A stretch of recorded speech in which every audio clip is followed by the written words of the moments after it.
southern white rhinos became extinct in Uganda just because people believe that you can become rich at any time. On the other hand, during the insurgency, soldiers had nothing to eat and they were heavily feeding on rhinos. We are now reintroducing back southern white rhinos. Northern white rhinos, they are really long. They have long horns compared to the southern white rhinos, which are bigger and shorter.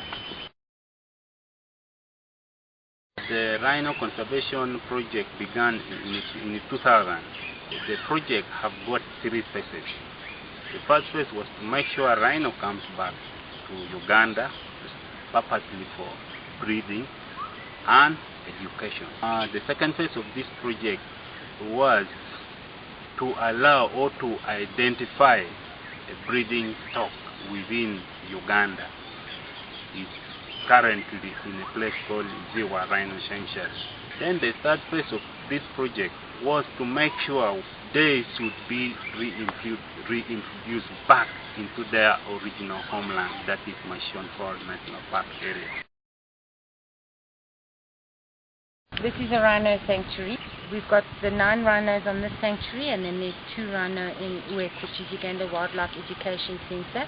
The whole idea of the sanctuary is to breed rhinos naturally so that we can release them into the game parks in Uganda.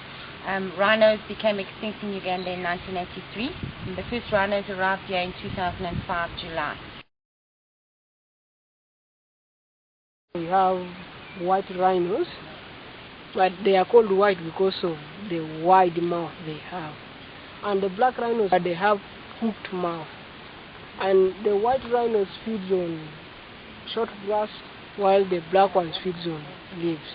The rhinos we have here, 4 came from Kenya in 2005, and 2 came from USA in 2006. We have 70 kilometers square sanctuary for the rhinos. The sanctuary is mostly flat. The flora is quite diverse. Grass is good everywhere. Then we've got riverines. There's a swampy area. It makes up for a very diverse sanctuary. They're wild. Although we have rangers with them 24 hours a day, we really leave them to do what rhinos do best. So rhino breeding isn't really done by anybody but the rhino. We had 3 calves. 2 calves in 2009, and our last calf was born on the 2nd of January. Everything was natural, nobody interfered. It is really a big challenge, the financial issue. Every year we would wish to bring more than 20 pupils, but the funds always limit us.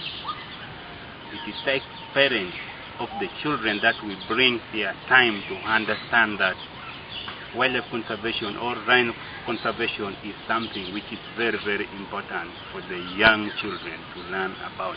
We definitely do need big corporates to become involved with this project. It's a long-term project. It's not something that's going to be successful in 5 years' time.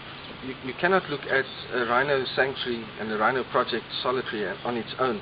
It has to be incorporated with an education program and community upliftment program. Without the younger generation growing up knowing what it's all about, what's the point of doing all of this? We've got a big need for a clinic, and we need healthy people to look after our rhinos. Oh, Uganda, may go da party. We lay our future in the hand. United, free, go, liberty together we always stand.